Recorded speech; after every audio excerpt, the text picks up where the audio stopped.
ॐ विश्वानि देव सवितर दुरितानि पराशुव यद्भद्रं तन्न आशुव।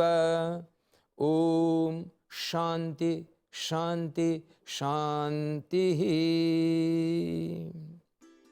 सभी दर्शकों को एवं श्रोताओं को हमारा हार्दिक अभिवादन, नमस्कार।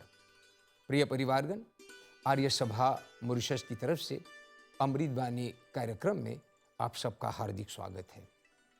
हिंदू धर्म में कार्तिक मास को बहुत बड़ा महत्व दिया गया है और इस समय कार्तिक मास ही चल रहा है। इसमें दो महत्वपूर्ण गतिविधियां हम मनाते हैं।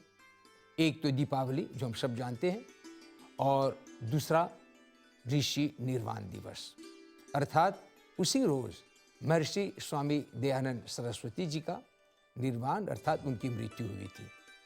हम कह सकते हैं ये एक बहुत बड़ा संयोग है, परमात्मा का बनाया हुआ एक बहुत बड़ा योग है, क्योंकि महर्षि स्वामी दयानंद सरस्वती जी का सारा जीवन लोगों को अंधकार से निकालकर प्रकाशी में लाना था। और दीपावली के रोज एक तरफ लाखों दीपक लोग जलाकर प्रकाश फैला रहे थे, उसी समय महर्षि स्वामी दयानंद जी की आत्मा शरीर छोड़कर चली गई।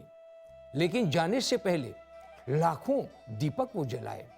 हालांकि वो तेल के नहीं थे, लेकिन ज्ञान के दीपक लोगों को अंधकार, अज्ञानता अंधकार से निकालकर प्रकाश में लाने का काम, ये कोई खेल का काम नहीं और कोई साधारण प्रकाश, कोई साधारण ज्योति नहीं है। परमात्मा ने हर एक मनुष्य को दिमाग, मस्तिष्क दिया है इसमें सद्ज्ञान भरने के लिए, और यही काम महर्षि स्वामी दयानंद सरस्वती ने किया।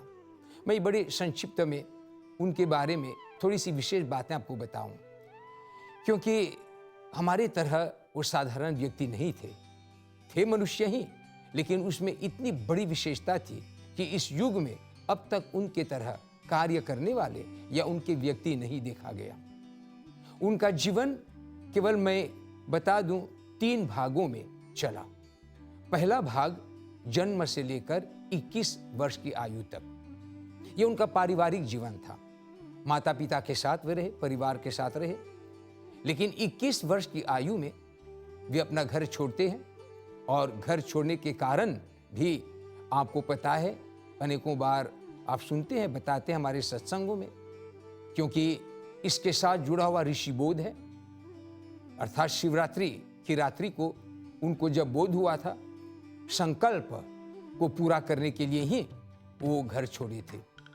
तो प्रिय परिवारगण, 21 वर्ष की आयु जब हुई तो वो घर छोड़ते हैं, और इसके बाद लगभग 18 वर्षों तक वे घूमते रहे, भ्रमण करते रहे, ऋषि मुनियों के आश्रम में जाते रहे, जंगलों में, पहाड़ों में, पर्वतों पर घूम घूम कर ज्ञान प्राप्त करते रहे, अपनी शंकाओं का समाधान भी खोजते रहे, और इस प्रकार उन्होंने बहुत कुछ प्राप्त किया इन 18 वर्षों में। लेकिन इस बीच एक और बात आ गई। जब वे 30 वर्ष के हुए, उनमें इतनी योग्यता आ गई, मतलब कि 9 वर्षों के अंतर्गत 21 वर्ष से लेकर 30 वर्ष की आयु तक इतनी बातें उनको पता चल गया था। हमारे धर्म ग्रंथों का इतना गहरा अध्ययन उन्होंने कर लिया था कि उनकी योग्यता को देखकर महर्षि स्वामी पूर्णानंद सरस्वती जी ने उनको सन्यास की दीक्षा दी। अर्थात 30 वर्ष की आयु में वे सन्यासी बन चुके थे। और हमारे धर्म के अंतर्गत हम जानते हैं 4 आश्रम है, और सन्यास अंतिम आश्रम है, जो कि 75 वर्ष की आयु से ऊपर के लिए लिखा गया है। और यहाँ स्वामी दयानंद सरस्वती जी 30 वर्ष की आयु में सन्यासी बन जाते हैं। सन्यासी बनने के बाद प्रायः लोग सोचते हैं कि अब तो उनको और आगे नहीं बढ़ना है, क्योंकि सारा ज्ञान उनको प्राप्त हो गया, या इतने पर्याप्त ज्ञान है कि जिसके द्वारा वो संसार का कल्याण कर सकते हैं। परंतु स्वामी दयानंद के साथ ऐसा नहीं हुआ। 30 वर्ष की आयु में सन्यासी बनने के बाद भी उसको संतुष्टि नहीं हुई, उनकी शंकाओं का निवारण नहीं हुआ, और वे खोजते रहे कि कहाँ उनको ऐसा गुरु मिले जो सचमुच उनको ऐसा ज्ञान देवे जिससे उनकी शंका मिट सके और अन्यों को भी वो प्रकाश में ला सके। यहाँ पर हम कह सकते हैं दैव योग की बात है। परमात्मा का एक बहुत बड़ा संयोग है क्योंकि हम सोचते हैं कि परमात्मा ने जिस काम के लिए उसको भेजा था, परमात्मा ही उनको जो क्या वहाँ तक पहुँचाने का काम करेंगे। और सचमुच ऐसा हुआ। जब वे 36 वर्ष के हुए, अर्थात 30 से 36, 6 वर्षों तक और सन्यासी बनने के बाद वे भटकते रहे। लेकिन 36 वर्ष की आयु में उनकी भेंट गुरु विरजानंद से होती है काशी में। वहाँ पर जाने के बाद तब हम कह सकते हैं कि अब सचमुच वो इस योग्य बन गए कि अब संसार का उपकार कल्याण कर सकते हैं। क्योंकि जिन बातों की खोज वे कर रहे थे, गुरु विरजानंद के पास पहुंचने के बाद उन सब बातों का पता खुलासा उन्हें प्राप्त हो गया। लेकिन गुरु विरजानंद के पास उन्होंने वेदों का अध्ययन नहीं किया। कई लोग सोचते हैं गुरु विरजानंद ने उनको वेद का पाठ सिखाया होगा, इत्यादि गलत बात होती है। वहाँ पर उन्होंने अष्टाध्यायी, महाभाष्य, संस्कृत, व्याकरण वहाँ पर उन्होंने सीखा। क्योंकि इसी की कमी के कारण लोग वेद मंत्रों का गलत अर्थ निकालते थे। जैसा अर्थ है वहाँ लोगों को गलत बताते थे, और इसी कारण भारत में जो कि अज्ञानता, अंधकार जो कि छा गया था।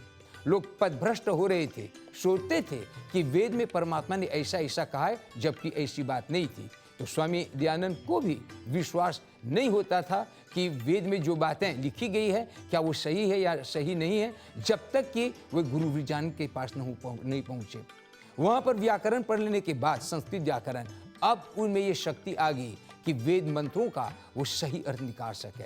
और इस प्रकार उन्होंने सचमुच जो सही अर्थ परमात्मा ने दिए हैं मानव कल्याण के लिए, वेद ज्ञान की उत्पत्ति जो उन्होंने की है, उस लक्ष्य तक अब उनको पहुंचने में देर नहीं लगी।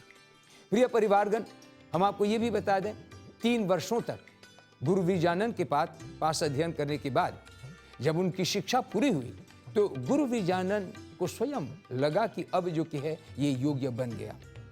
गुरु विरजानंद के पास केवल स्वामी दयानंद अकेले नहीं, अनेक शिष्य पढ़ते थे, लेकिन उनमें से आज तक किसी का नाम सुनने को नहीं मिल रहा है कि उन्होंने कुछ किया। केवल एक स्वामी दयानंद सरस्वती अकेले, वो उनमें इतनी ज्योति, इतनी शक्ति आ गई, चमक आ गई कि वही जो कि है सबसे ज्यादा चमकदार हुए।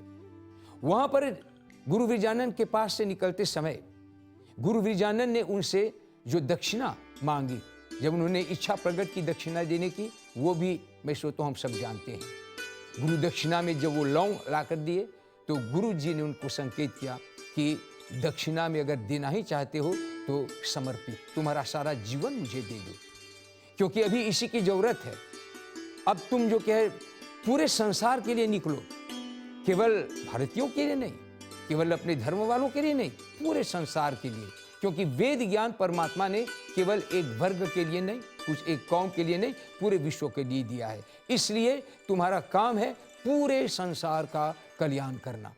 अब वो किस प्रकार से जो क्या करना है, व्रत लेना है गुरु के पास, और गुरु जी जो क्या उसे सचमुच व्रत धारण करवाते हैं। और इसके लिए 2 बातें उनसे विशेष मांग करते हैं। एक, अनार्ष ग्रंथों का अंत, क्योंकि अनार्ष ग्रंथ ही गुरु जी कहा करते थे कि भारत में अज्ञानता की जड़ वही है।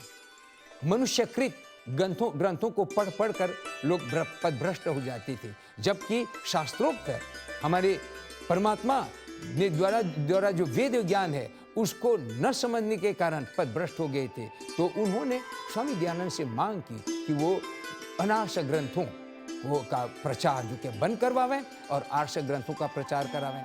फिर भारत की दुर्दशा का एक और कारण बताया गया, अनेक प्रकार के मतांतर वहाँ पर थे। तो दूसरी दक्षिणा उनसे ये मांगी कि तू जाकर इन मतांतरों को जो है उनको समाप्त करा दो, क्योंकि जब तक ये समाप्त नहीं होंगे भारत का कल्याण नहीं होगा। तो प्रिय परिवारगण, इस प्रकार स्वामी गुरु विरजानंद से दीक्षा प्राप्त करने के बाद महर्षि स्वामी दयानंद सरस्वती जी कार्य में लग गए और 20 वर्षों तक, 39 वर्ष से लेकर 59 वर्ष तक, 59 ईयर्स तक वो सेवा करते रहे। और इसी के अंतर्गत अनेक ग्रंथ, अनेक पुस्तकें लिखी, आर्य समाज की स्थापना की और पूरे विश्व को सद्मार्ग, वेद का मार्ग बताया। तो हमारा आपका कर्तव्य बनता है कि ऐसा अवसर आवे, ऐसे दिन, ऋषि निर्वाण के दिन, उचित है कि हम लोग जो है उस ऋषि के प्रति अपनी कृतज्ञता प्रकट करें। इसके अलावा अनेक सुधार कार्य होने के, सामाजिक सुधार, पारिवारिक सुधार, बाल विवाह को रुकावट देना, विधवाओं का मान सम्मान करना, इस प्रकार अनेक अनेक और बातें भरी पड़ी है उनकी सेवाएं जो उन्होंने हमें प्रदान की, जिससे आज मानव कल्याण हो रहा है। तो प्रिय परिवारगण, हम उस ऋषि के प्रति अपनी हार्दिक कृतज्ञता एवं श्रद्धांजलि अर्पण करते हैं। एक प्रकार से हम उनका आशीर्वाद पाकर ऋषि ऋण से उरीन होने का प्रयत्न करें। बहुत बहुत धन्यवाद, शुभकामनाएं। परमात्मा सबका कल्याण करे। ओम शांति शांति शांति।